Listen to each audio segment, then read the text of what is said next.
Hi, and welcome to my sci-fi, fantasy, and horror short fiction roundup featuring stories that I read in August 2023. And I've got a lot of stories to get to, but I first wanted to say that the artwork for this roundup features a detail of Indie Creates' cover art for Luna Station Quarterly number 54. And there's a link to the artist in the description. And if you want to read a text version of this roundup, it's available on Maria's Reading, which is my book blog. And you can find a link to that too in the description. My first story pick for this roundup is Always Be Returning by Eugenia Ciantafilou in Sunday Morning Transport. Now, this is a gorgeously wrought retelling / reimagining of the myths surrounding Demeter and Persephone. The prose is pure beauty, and I particularly love how the story centers on the fraught and sometimes destructive relationship between a mother and a daughter. There is love there, profound love, but you can feel the weight of their past in every interaction. And Ciantafilou deftly explores the raw edges and complexities of a relationship that has never and will never be easy. There's so much depth and power here in a story that finds new nuances and new shades and shadows in an ancient tale. My next story pick is Nubbins by Sean Padraig Burney in IZ Digital. So this is Interzone Digital. And I love stories about parenthood that lets the darkness in and allows you to see the cracks and fissures that can be found in a parent's relationship with their child. And here we crawl inside the fear and terror that a mom, Kelly, feels in the presence of her baby, Frankie. Frankie is different, though it's hard for Kelly or anyone else to put into words what is so different, strange, and even disturbing about him. Kelly knows it, but she fears what she knows about her child and tries to hide it, to hide Frankie from others and even herself. The real brilliance of this story is in the way it delves into true darkness and horror, especially body horror, and yet somehow keeps its heart intact. This is not an easy story. It's full of terrible thoughts and actions and frightening changes, and yet it is also full of humanity rather than monstrosities. My next story pick is A Change of Clothes by Derek Desange in Podcastle, and it's narrated by Isaac Harwood. This is a rather unique and rather hilarious Selkie story, and I love it from beginning to end. Ivan finds a coat, and he steals the coat. It's a really nice fur coat. After that, a very odd man turns up outside his house, and from there things only get weirder. What I really love about this story is the way it plays out once Ivan puts on the fur coat and transforms. I mean, really, what are the pros and cons of turning into a seal? My next story pick is First in Fear and Then in Pain by Adam R. Shannon in Nightmare Magazine. This is a haunted house story that turns and twists into something different than a story about horror and ghosts. There is horror, and there are ghosts, and there is a lot of screaming, but Shannon keeps the story going past all that into something else, into what happens after the horror, about how to find a way to live in the presence of pain and trauma. I love the way friendship finds its way into the story, and the reflections on what kind of support and help we might need to find a way to survive. My next story pick is The Ferryman by Fernanda Coutinho Teixeira in The Deadlands. This is a quiet, beautiful story about the ferryman of the dead and about how to be the ferryman. But what happens when you might want to leave the work, the river, death behind?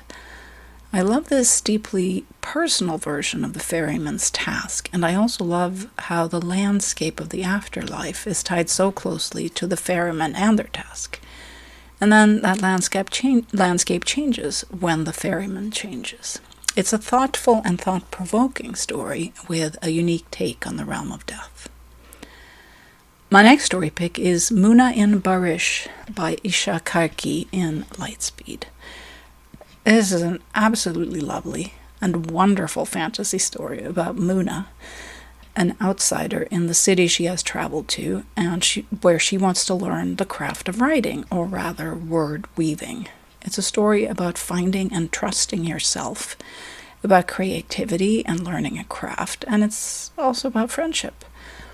I love how Muna's story isn't tied up neatly into some kind of big dramatic ending, but is more about how to try to find your own way in the world and not let others dim your light.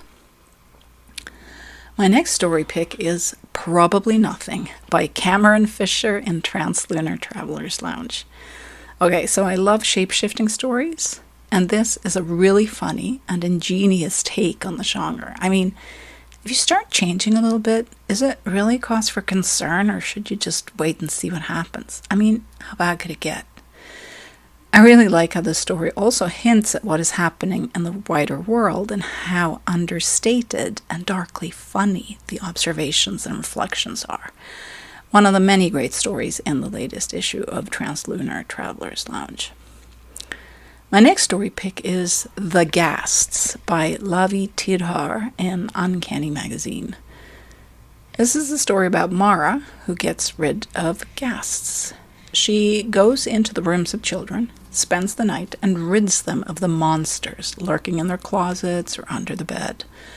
The truth is, though, that Mara is haunted by her own monsters, as well as by the bills piling up at her door, and by the money she owes, and by the life she is leading that isn't working out the way she thought it would.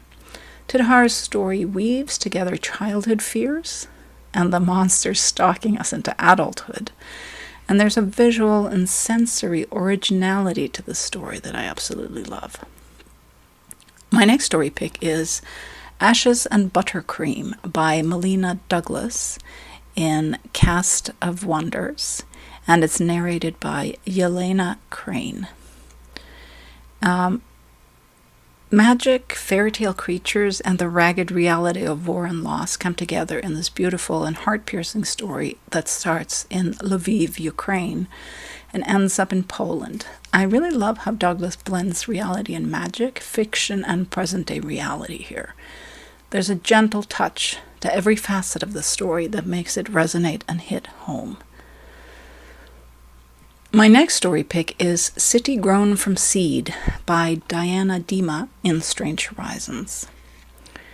This is a brilliant, gorgeous story about Rafa, a girl coming to a new country, and about the city that grows from the seeds she has brought with her. It's a story about how the city grows, listening to Rafa's stories through the years, and it's also a story about Rafa's life, about love and pain, and about hope.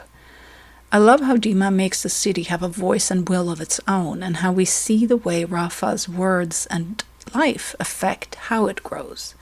It's such a deep and wonderfully joyful story, even as it contains the darker pieces of Rafa's life. My next story pick is Resistant by Koji A. Day in Clark's World. Now, this story is set in a future where most people have had their brains altered and augmented by nanobots, and it's difficult to make a life when your brain rejected those alterations when you were still a small child. In the story, we follow the twin points of view of a scientist using a new form of biotech to help those without nanobots, and that of a woman with a brain that is not working the way most people think it should. Running through the story is the experience of synesthesia, aka experiencing one of your senses through another. Examples are, hearing music, but seeing shapes, hearing a word and seeing a color, reading a name and tasting a flavor, or seeing a color, and so on. I really like the way the story focuses on the personal experience of a phenomenon and predicament, while also hinting at the larger world and the wider implications for the people involved. It's lovely, subtle science fiction. My next story pick is The Demon Lord of Broken Concrete by Alex Irvine in Bourbon Pen. And oh wow, this story really grabbed me. It's horror lurking in everyday life. It's a coming of age tale and the history of a place and its people followed in close detail, so that you feel that neighborhood, that time and place, the dread of walking those streets, and of trying to navigate adolescence. Some short stories have the weight and heft of an entire novel, and you can feel the darkness and glimpses of light of a whole life through them. Zach's view of the world he lives in, of the demons and deities ruling the streets and people, is visceral and devastating. Sacrifices are made here, blood and death are required, and there's such a real and haunting darkness running through every line of this tale. Fantastic reading. My next story pick is The Angel Azrael Battles a Dead God Among the Heretics by Peter Derbyshire in Beneath Ceaseless Skies. This is the latest story in Derbyshire's series of stories about the angel Azrael wandering through a post-apocalyptic horror western landscape ravaged by a devastating war between angels and humans. I love all of these stories, and in this latest one, Azrael's travels take him back to a place he knows only too well, a place of a great battle where he almost lost his soul and life. Turns out there's another battle waiting for him there, though the enemy is not quite the same as it once was. And if you like this story, check out all the other stories about Azrael in Beneath Ceaseless Skies. My next story pick is The Comma, With Her, Bear is Savage by Rachel Rodman in Kaleidotrope. In the story, this hilarious story, a group of scientists are trying to deal with a terrible and terrifying new mutation that seems to be occurring among the bears in certain areas. There's a factory involved and mysterious emissions into the water, but I won't spoil it because this dark and humorous story is all about what's lurking in that river water. I love when writers commit wholeheartedly to a weird and wonderful story idea, and Rodman definitely goes all out here. My next story pick is Misericorde by Marie Nass, also in Kaleidotrope. And oh, what a beautifully wound twist of a story this is. It starts out as if it's fantasy, then takes a turn into science fiction, and then comes back to fantasy, and all the threads are lovely and strong. I love Ness's gorgeous prose, and I love the idea of this tale of those taken under the hill. My next story pick is The Broken Princess by K.R. Segrif in Luna Station Quarterly. And wow, this is a terrific tale that had me hooked from start to finish. I mean, what's not to love? Horses, a horse girl, a witch, a family of witches, a race, and a family that is messed up in ways you might not even imagine. I just love the way this is all woven, weaving together present day and magic, fantasy, and family, and it's just a ripping great story. My final story pick this month is Umeboshi by Rebecca Nakaba in Choreo magazine. This is a story that is both lyrical and visceral, as it deals with family, ancestry, history, identity, purpose, relationships, self-knowledge, and so much more. There are intricate layers of emotion and history here tied into the present and the past, and all of it haunted by the mysterious unknown presence that is sending the narrator chain emails. Oh, and the imagery. There's such a vividly imagined and exquisitely crafted set of scenes here at the beach, in the water, in the dark. What do we carry with us from our ancestors? What shadows? What light? What might hold us back or shape us or help us forward? And what happens when you hardly know the names or stories of anyone in your family that came before you? This is a brilliant and deeply moving read. And yeah, that's all my story picks for this month. Thanks so much for listening, and I'll be back next month.